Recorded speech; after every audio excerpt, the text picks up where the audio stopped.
Hello friends, जय माता दी। कैसे हैं आप सब दोस्तों? आखिर कार्तिक की पूर्णिमा आ ही गई।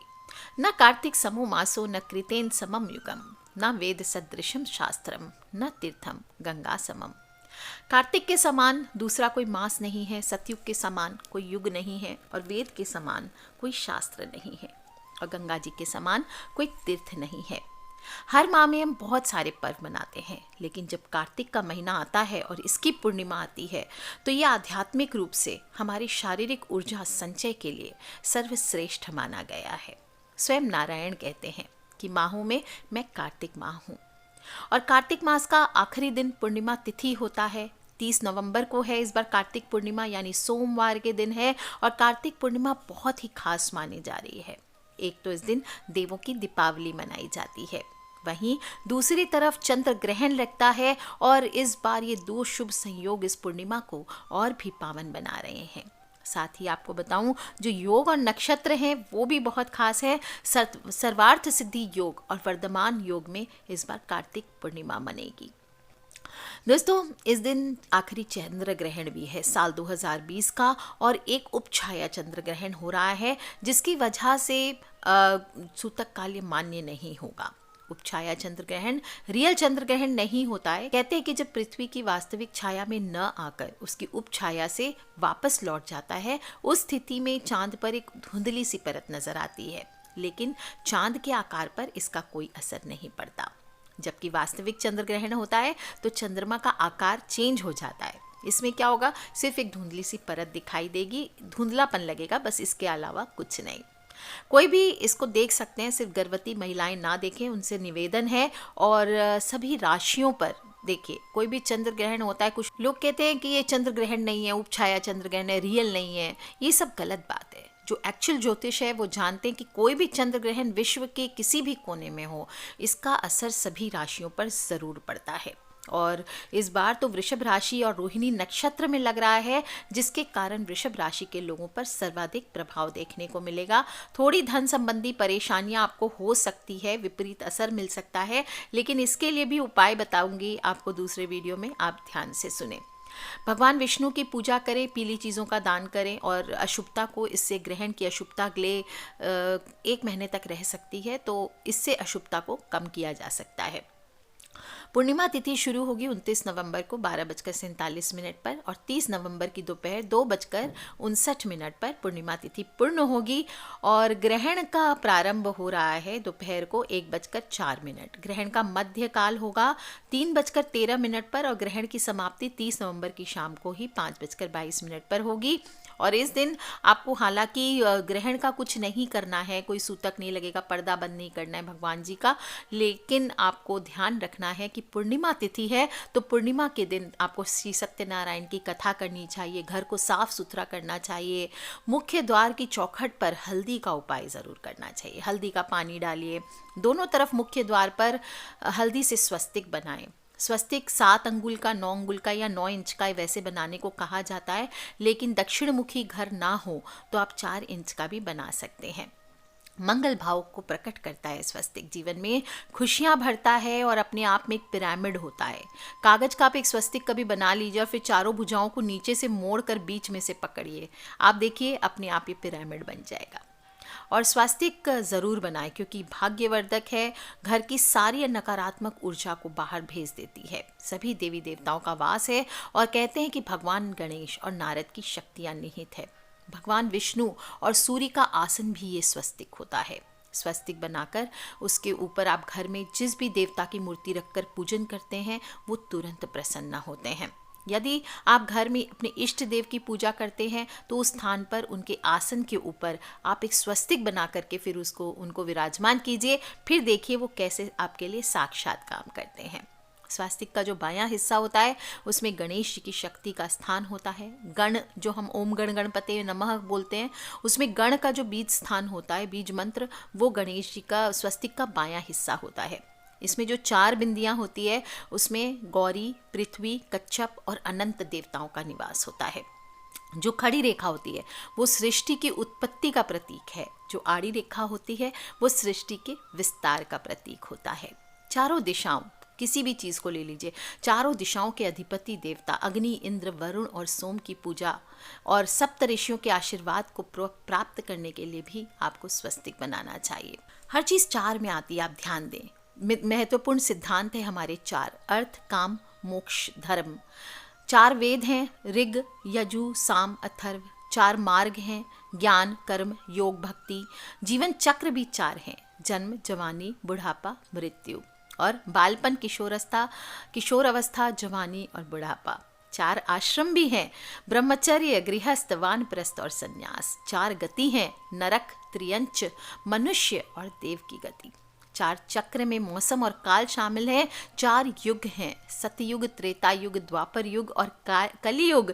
इसके अलावा भी जब हम मैथमेटिक्स में जाते हैं, गणित में जाते हैं, तो धन चिन्ह के समान है, इसे जोड़ या मिलन का प्रतीक माना जाता है। दोस्तों, स्वस्तिक को वास्तु में भी बहुत महत्वपूर्ण माना जाता है और इसकी बनावट ऐसी होती है कि यह हर दिशा में एक समान दिखाई देता है। और घर के वास्तु को अगर आप ठीक करना चाहते हैं, आपके घर पे वास्तु दोष है, बहुत सारी परेशानियां आती है, तो ये पूर्णिमा, कार्तिक की पूर्णिमा, आपको मौका नहीं छोड़ना चाहिए। आपको स्वस्तिक का प्रयोग करना चाहिए। आप चाहें तो घर के मुख्य द्वार के दोनों साइड आप अष्ट धातु और ऊपर में बीच में तांबे का स्वस्तिक भी लगा सकते हैं। ये भी घर के वास्तु दोष को दूर करता है और इससे देवी देवता घर में प्रवेश करते हैं। आप चाहें तो पंच धातु का स्वास्तिक बनवा के प्राण प्रतिष्ठा करके चौखट पर लगवा सकते हैं। घर प्रवेश कर रहे हैं या घर में प्रवेश कर चुके तो अभी भी लगा लीजिए, ये भी बहुत अच्छा होता है। आप चांदी में नवरत्न लगाकर पूरब दिशा में लगाते हैं तो ये भी वास्तु दोष दूर करता है और घर में धन की आवक को बढ़ाता है। जो लोग भी व्यापार या दुकान में बिक्री नहीं बढ़ रही है, तो आपको ये कार्तिक पूर्णिमा के दिन ईशान कोण में आप सूखी हल्दी लेकर के स्वस्तिक बनाइए और ये काम आप 7 पूर्णिमा कर लीजिए। इसके बाद हर पूर्णिमा को आप 7 पूर्णिमा ये उपाय करने के बाद हल्दी से स्वस्तिक बनाकर आप उसकी पूजन करें और फिर वहाँ थोड़ा गुड़ या कोई भी मिठाई से भोग लगाएं और फिर उसको आप दान कर दें। 1.25 किलो गुड़ अगर ले करके आप दान कर सकते हैं, अफोर्ड कर सकते हैं तो वो कीजिए। इस उपाय से आपको लाभ मिलेगा। कार्यस्थल पर अगर आप हल्दी से स्वस्तिक बनाते हैं तो बहुत चमत्कारी होता है। वास्तु दोष दूर करने के लिए दक्षिण मुखी घर के लिए मैंने पहले भी बताया 9 अंगुल लंबा और चौड़ा स्वस्तिक आपको सिंदूर से अपने घर के मुख्य द्वार के ऊपर बनाना चाहिए। इससे जो भी नकारात्मकता होती है वो सकारात्मक ऊर्जा बदल जाती है। देव स्थान पर स्वस्तिक बनाकर 5 धन्य या दीपक जलाकर आप कोई भी इच्छित कार्य पूर्ण कर सकते हैं। और अगर कोई मनोकामना आपकी है जो अधूरी है, हो नहीं रही है, तो आप किसी आसपास के मंदिर में जाइए, गोबर या कुमकुम से उल्टा स्वस्तिक बनाकर आएं और जब मनोकामना पूर्ण हो जाए तो वहां जाकर सीधा स्वस्तिक बनाकर आना चाहिए।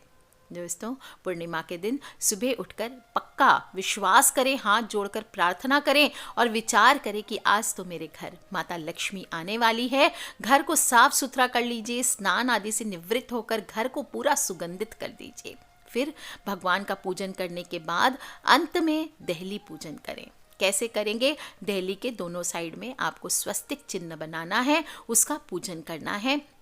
स्वस्तिक के ऊपर थोड़ी थोड़े चावल की ढेरी बना दीजिए और दोनों साइड में, चावल नहीं है तो गेहूं भी यूज़ कर सकते हैं आप, और फिर एक एक दीपक जलाकर उसको ढेरी के ऊपर रखना चाहिए।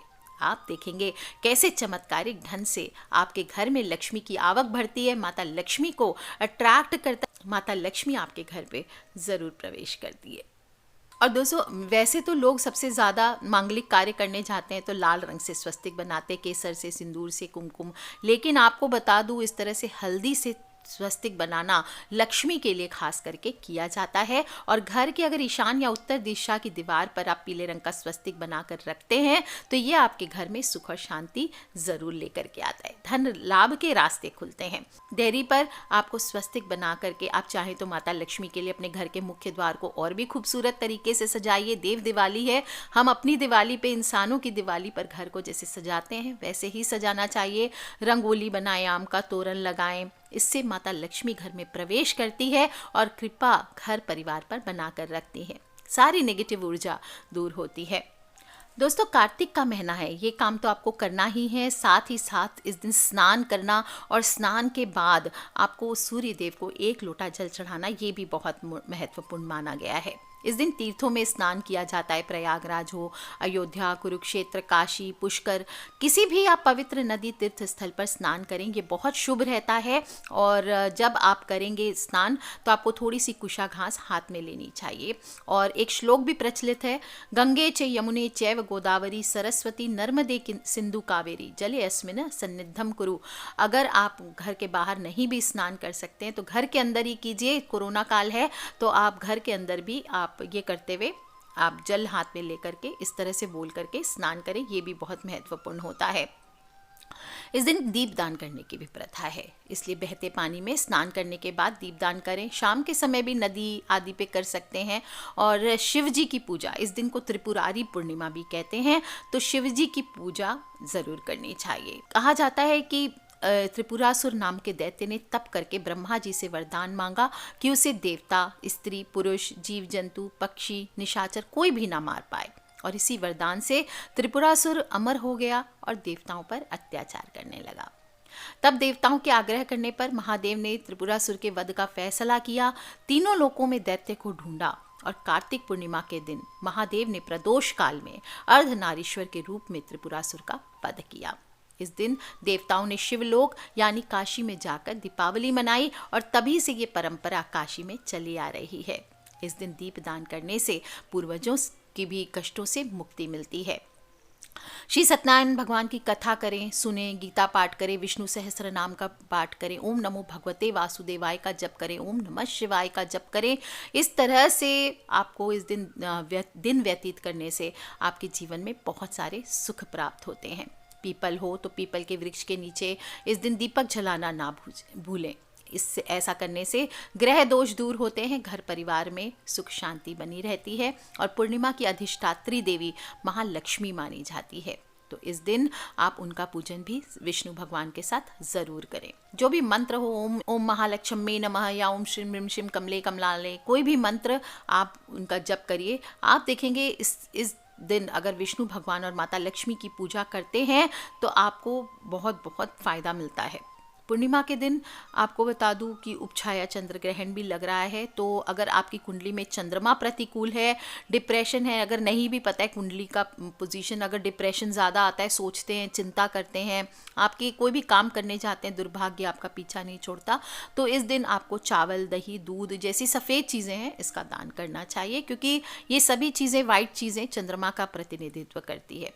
ऐसा करने से चंद्रमा शुभ प्रभाव भी देता है, स्वास्थ्य और नेत्र भी उत्तम रहते हैं। और शाम के समय चंद्रमा को अर्घ दें, चाहे तो सफ़ेद जल से, प्लेन जल से भी दे सकते हैं, या फिर थोड़ा सा कच्चा दूध उसमें मिलाकर अर्पित कीजिए, या फिर खीर, मिश्री, मखाने का भोग लगाइए और परिवार के साथ वहीं बैठकर खाना चाहिए। दोस्तों, इसके अतिरिक्त आषाढ़ शुक्ल पक्ष की एकादशी से भगवान विष्णु 4 माह के लिए योग निद्रा में लीन हो गए थे, और कार्तिक माह की शुक्ल पक्ष की एकादशी को भगवान हमने देव उठनी एकादशी मनाई, तो भगवान विष्णु की योग निद्रा से प्रसन्न होकर समस्त देवी देवताओं ने लक्ष्मी नारायण की महा आरती करके दीप प्रज्वलित किया था। और इसी दिन श्री हरि ने मत्स्य अवतार लिया था। इसी दिन श्री कृष्ण के दामोदर स्वरूप का भी पूजन करने का महत्व आता है, और विशेष पूजन में आप दामोदर स्वरूप को गौ घी का दिया जलाएं, केवड़े की धूप करें, तुलसी का दल चढ़ाएं, दूध, घी, मक्खन, माखन, मिश्री इसका भोग लगाएं, और ओम दामोदराय विद्महे पद्मनाभाय धीमहि तन्नो कृष्णः प्रचोदयात् इस मंत्र का आप इस दिन जप कर सकते हैं। जो भी करें दोस्तों, गौ को खाना खिलाएं। इस दिन कोई गरीब आपके घर आ जाता है मांगने वाला, तो उसे दान दें, खाली हाथ ना भेजें। इस दिन कार्तिक पूर्णिमा के दिन अगर आपके पास लक्ष्मी कारक चीज़ें हैं, हत्ता जोड़ी है, सियार सिंगी है, कौड़ियाँ हैं लक्ष्मी कारक, पीली कौड़ियाँ, या फिर गोमती चक्र आदि है, या दक्षिणावर्ती शंख आदि है, कस्तूरी है, मृग कस्तूरी है, तो इन चीज़ों पर हल्दी का तिलक आज के दिन आपको थोड़ी सी हल्दी ज़रूर चढ़ानी चाहिए और अपनी तिजोरी पर रखें या अपने पूजा स्थल में रखें। धन वर्षा का अचूक उपाय है ये। जो लोग को भी शनि की 7.5 आदि चल रही है, इस दिन शनि देव के उपाय भी करें, और ध्यान रखें परेशानियों से मुक्ति अगर चाहते हैं, इस तरह से छोटे छोटे उपाय करके जो भी मनुष्य कार्तिक माह में व्रत और तप करता है उसे मोक्ष की प्राप्ति होती है। आज के लिए इतना ही। खिलखिलाते रहें, मुस्कुराते रहें, सब्सक्राइब करके रखें ताकि आने वाले वीडियो से आप और मैं कनेक्टेड रह सकें। आज के लिए इतना ही। अपने फ्रेंड्स, फैमिली, मम्मी पापा, भाई बहन, बच्चे सभी लोगों से इसे शेयर करना बिल्कुल ना भूलें। Take care friends, love you all. जय माता दी, बम बम भोलेनाथ की।